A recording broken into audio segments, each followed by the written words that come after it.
Estamos en la editorial Realidades en un mundo cambiante, en donde nuestra meta es ser mejores.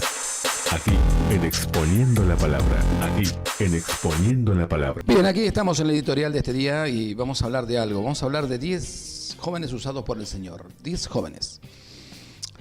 Tristemente, algunos jóvenes piensan que Dios no lo puede usar. Piensan que el Señor solo podrá usarlo una vez que hayan acabado la carrera, no sé, de la universidad o sus estudios, o que primero se tienen que casar para luego ser útiles en las manos de Dios. Sabe, nada más alejado de la verdad. La Biblia enseña una y otra vez que el Dios Altísimo es capaz de usar a cualquiera. Hoy todo lo que quiero hacer es nombrar a 10 jóvenes usados por Dios en las Escrituras que pueden servirnos de ejemplo. El primero, José en Egipto. Es extraordinaria la historia de José. Tendrían que leerla todo, aprendérsela de memoria y decir, si José lo hizo, yo también puedo hacerlo. Una de las virtudes que tenía José, por ejemplo, los hermanos lo vendieron por celos, porque era el preferido del padre. Está mal muchas veces las preferencias. Yo soy padre, está mal muchas veces, ¿no? En mi caso tengo 4 varones y una nena, y la nena es la nena, va a ser siempre la nena, ¿no? ¿Se entiende? Pero muchas veces cuando son todos varones está mal la preferencia. Pero la preferencia de Jacob, si uno lo mira bien, estaba fundamentada en que José era diferente a todos sus hermanos. José era honesto, era honrado, era íntegro, era obediente. Los otros eran medio rebeldongos y hacían lo que querían. Eso pasa muchas veces. Ahora, uno de los ejemplos más famosos de un joven usado por Dios es José, el hijo de Jacob. Después de ser rechazado y vendido por sus hermanos cuando tenía solo 17 años, José acabó cuidando la casa de uno de los hombres más poderosos en Egipto, a saber, Potifar. José se comportó de una forma magistral en todo, aun cuando la preciosa esposa de Potifar quiso seducirlo para que se acueste con ella y mintió.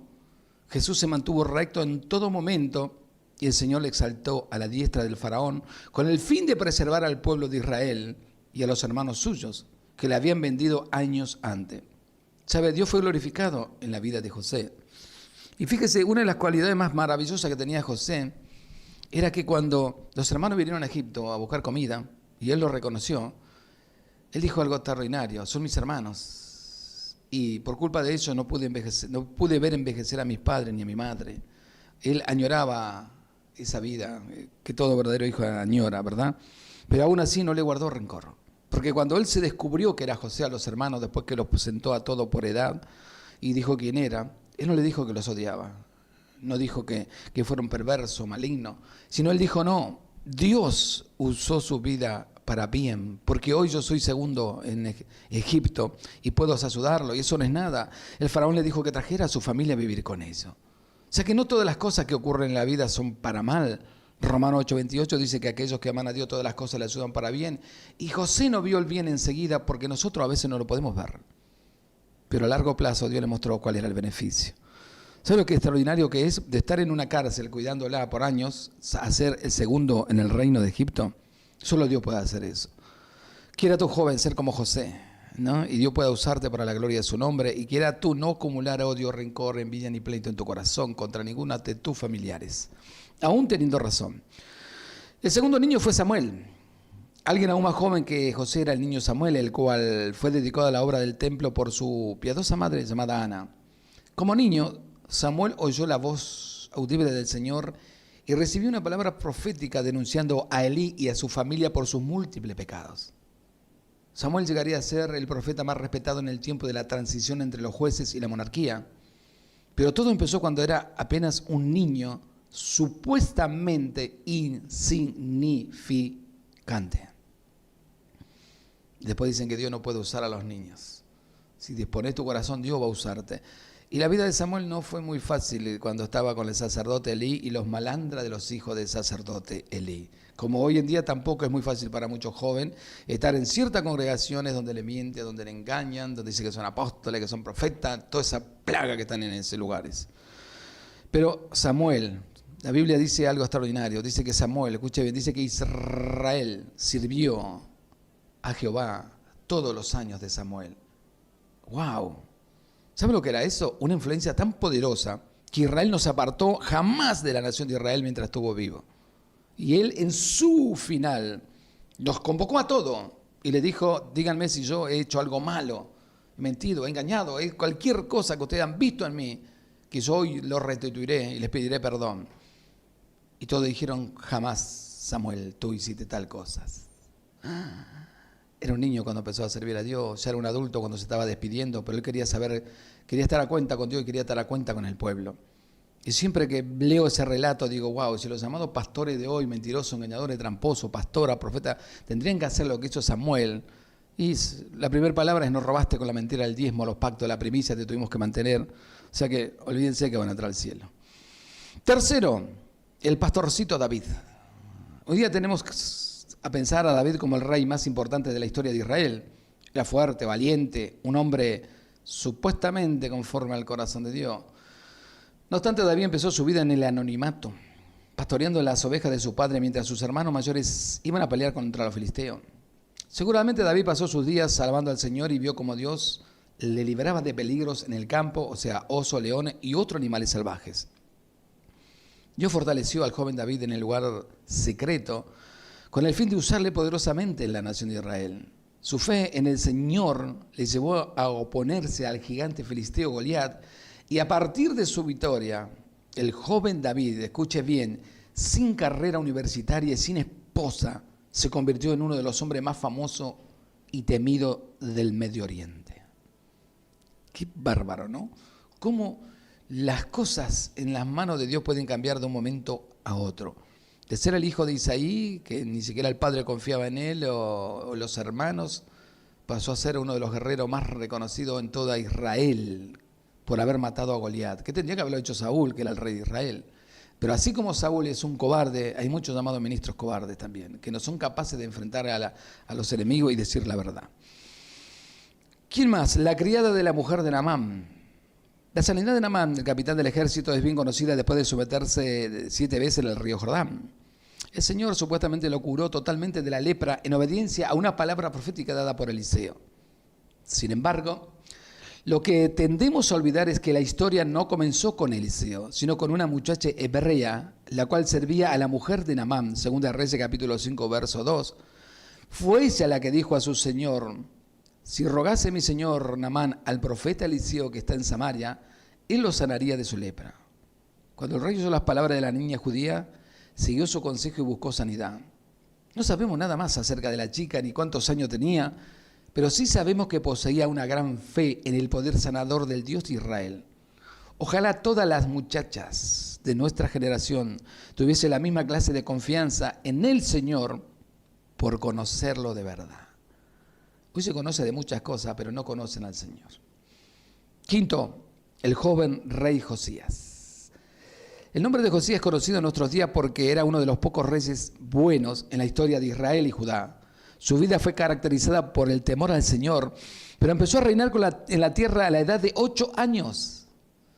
Cuando se redescubrieron los libros de la ley de Moisés en sus días, realizó una reforma a nivel nacional que produjo un gran avivamiento. Sorprendentemente, Josías llevó a cabo la reforma cuando tenía apenas 16 años. Algunos comentan que Martín Lutero era joven cuando clavó sus 95 tesis en la puerta del castillo, así iniciando la reforma protestante.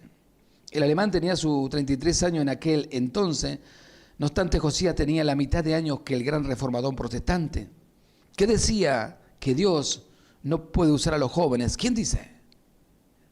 La Biblia dice todo lo contrario, Dios puede usar a los jóvenes. Es más, Dios quiere usar a los jóvenes. Yo empecé a mis 20 años a servir al Señor y junto conmigo una enorme cantidad de jóvenes de 14, 13, 15, que muchos de ellos son predicadores y están sirviendo a Dios en diferentes lugares. ¿Quién más? ¿Qué otro joven? Jeremías, el profeta. El testimonio de Jeremías es algo parecido a aquel de Juan el Bautista. Si piensa que José y David eran jóvenes cuando fueron usados por el Señor, ¿qué dirías entonces de Jeremías? No había nacido todavía y la mano del Señor estaba sobre él. Dice el Señor textualmente, antes que te formase en el vientre te conocí y antes que naciese te santifiqué, te di por profeta a las naciones. Jeremías capítulo 1, verso 5. O sea que antes de levantar a Jeremías como el predicador más destacado de su generación, Dios lo tenía preparado en el vientre de su madre. ¡Wow! Qué extraordinario debe ser, ¿no? Que Dios te escogió de antes. No todos usan este versículo. Ay, sí, pero Dios te... No. Muchos que viven una vida tan malvada y perversa y dicen que son cristianos. No, Dios no te escogió del vientre de tu madre. Tenés que arrepentirte de tu vida de pecado si querés de verdad servir al Señor. ¿Quién más? El séptimo es Daniel en Babilonia. Es cierto que Daniel llegó a ser un hombre mayor en Babilonia, pero comenzó siendo un muchacho. Fue escogido para cargos especiales en el extranjero porque era excelente en todo lo que hacía. Leímos sobre Daniel. Se esforzó tomando su estudio en serio y luego Dios lo usó en el momento oportuno para dar testimonio del Dios de Israel. ¿A quién? A los caldeos. Tanto Daniel como sus 3 amigos son buenos ejemplos que nos enseñan que los hijos de Dios somos llamados a ser buenos estudiantes y trabajar infatigablemente para glorificar el nombre del Señor en nuestras vidas. La pereza es un gran pecado que los jóvenes cristianos deberían evitar. Sin embargo, hay muchos jóvenes que no hacen nada, ni estudian, ni trabajan, nada.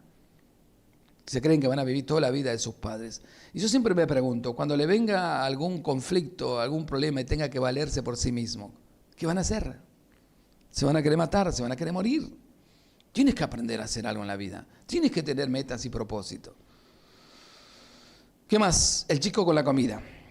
Antes de poder de comer a los 5,000, Jesús necesitaba comida. El que se ofreció fue un muchacho completamente desconocido. ¿Cómo se llamó? No lo sabemos. ¿Cuántos años tenía? No lo sabemos. ¿De dónde era? Tampoco lo sabemos. Pero sí sabemos que estuvo dispuesto a dar todo lo que tenía al Salvador. Aquí está un muchacho que tiene 5 panes de cebada y 2 pececillos. Juan capítulo 6, verso 9. Los mismos discípulos menospreciaron su ofrenda preguntando, ¿qué es esto para tanto? Sin embargo, la buena noticia es que Cristo no se burló del chico, sino que tomó su ofrenda y lo usó para dar de comer a miles de hambrientos. Aunque no tengamos mucho, si ponemos lo que poseemos en las manos de Cristo, Él podría hacer maravilla con aquello. De nuevo, no hace falta ser famoso, si alguien importante para ser usado por el Señor, porque Dios te va a usar aún en el anonimato y es para la gloria de su nombre. Hoy en día está el ataque de todo el mundo que quiere ser famoso. Ay, quiero ser famoso para que Dios me use, quiero estar en todas las redes sociales, quiero que hablen de mí, quiero que hablen. Uno de los chantas se llama Dante Hebel, que él habla que hay que usar las redes sociales por todos los tiempos para que nos conozcan, para ganar, pero nunca para glorificar el nombre del Señor. El noveno es el apóstol Juan. Los eruditos bíblicos están convencidos de que el más joven del grupo apostólico era Juan. Tienden a pensar que tenía alrededor de 17 años cuando empezó a seguir a Cristo. Qué alegría considerar que Cristo tenía tiempo para los jóvenes, ¿no? Cualquier otro seguramente habría optado por escoger a los mejores hombres según la apariencia humana, pero Jesús quiso usar la vida de Juan de manera muy especial. De mayor, Juan se convirtió en un gran predicador y pastor de la iglesia de Cristo y escribió 5 libros del Nuevo Testamento. Menos mal que Cristo no menosprecia a los jóvenes, ni ayer, ni hoy, ni nunca. Y el 10º es Timoteo, el gran discípulo del apóstol Pablo. Yo siempre pienso que como Pablo no pudo tener hijos, él lo adoptó como si fuera su hijo. Jamás dijo que era su hijo espiritual ni nada, pero me lo imagino, porque eso pasa en la vida. Me ha pasado a mí que hay muchos jóvenes que me dicen, no se enoja si nosotros lo tenemos como referente, como si fuera nuestro padre que no tenemos, y bueno, pero yo no soy su padre espiritual, le aclaro en castellano. El último de nuestra lista es el joven pastor de la iglesia de Éfeso, Timoteo. Pensamos que tenía sus 25 años cuando empezó a pastorear, aún así Pablo le estableció como una columna del evangelio en una ciudad bien necesitada, animándole a ser un ejemplo en todo. Y la palabra clave de Pablo para Timoteo, que siempre habrá estado en él presente, es: ninguno tenga en poco tu juventud, sino es ejemplo de los creyentes en palabra, conducta, amor, espíritu, fe y pureza. Primera de Timoteo 4:12. Timoteo era joven, pero Dios quería usarle para edificar la iglesia de Cristo. Y sabe, si usted llega a leer el relato de la vida de Timoteo, Timoteo vivió tal cual Pablo le predicó, le transmitió el Espíritu de Dios, el Espíritu de Cristo. Pero algo más, terminó su día igual que el apóstol Pablo. ¿Sabe qué extraordinario es saber que nosotros hemos discipulado a alguien, pero con todo el consejo de Dios, y que al final de su existencia y su vida descubramos que vivió tal cual la palabra de Dios que le predicamos? Es algo glorioso. Y Timoteo fue un ejemplo en eso. Así que, ¿quién te dijo que Dios no puede usar a los jóvenes? Yo recuerdo, cuando prediqué mi primer sermón, allá por mis 20 años, el pastor de la congregación, el abuelo Pinto, se alegró, se gozó, él lloraba, vino y me abrazó. Pero había unos pares delincuentes que, como tenían años ahí en la iglesia, me miraban como diciendo, bueno, muy lejos no vas a llegar. Mi meta no era llegar muy lejos, era simplemente servir a Dios. Lo sigue siendo en el día de hoy. Quiero ser un buen cristiano. Quiero que algún día, cuando yo no esté aquí en esta tierra, mi lápida pueda decir, vivió para los propósitos de Dios.